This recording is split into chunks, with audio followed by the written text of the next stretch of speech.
I am certain that now, as Prime Minister, Datuk Sri Anwar Ibrahim and his government will remain true to those comments by continuing to unreservedly remain committed to upholding the cause of judicial independence. What I am about to share with you next are not my personal views, but actual discussions that took place in the Dewan Rakyat regarding the passing of the Judicial Appointments Commission Act 2009. The need for the Judicial Appointments Commission Act 2009 were grounded on many allegations and attacks against the government. Pertinently, many members of the opposition appeared to express the sentiment that the introduction of the bill to the Judicial Appointments Commission Act 2009 was merely a cover-up for all the past appointments that had been made.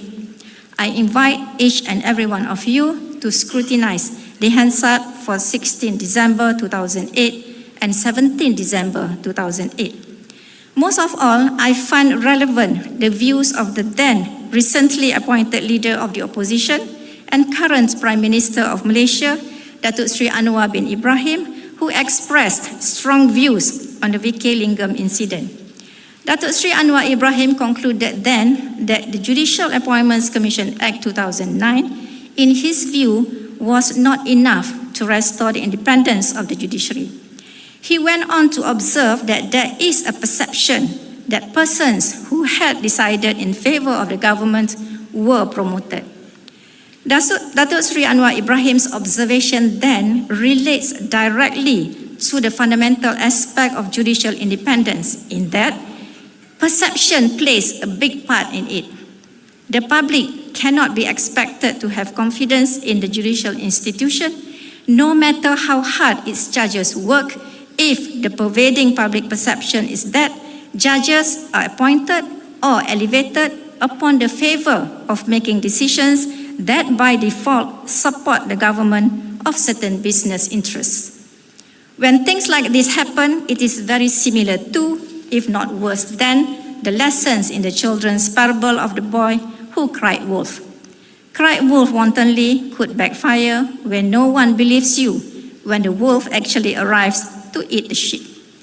Applying it to us, making the irredeemable mistake of rendering one decision colored with bias, or appointing one candidate that is only chosen as a favor, throws into question the integrity of the entire judiciary, and none of the decisions delivered after that will engender the public confidence and trust, even if that decision is absolutely correct on the facts and the law. It takes decades to instill a steady level of trust and confidence in the judiciary. Judges work hard with considerable commitment towards this end. And since 2016 until now, that goal has largely been realized. Malaysia has improved on all major rule of law and judicial independence indices. In 2023, Malaysia ranked 55th out of 142 countries worldwide in our rule of law ranking, being among the minority of countries whose rankings improved in that year, a significant 23-place improvement from 2016. It is important to acknowledge that these are not merely statistics or empty figures. They denote the reality of how the country is viewed for purposes of investment and are requisites for economic and social progress. The best evidence of this is the research of the 2024 Nobel Prize winners for economics, whose research can briefly be summarized as empirically demonstrating the importance of strong institutions, a key one being the judiciary in fostering long-term and sustainable economic growth.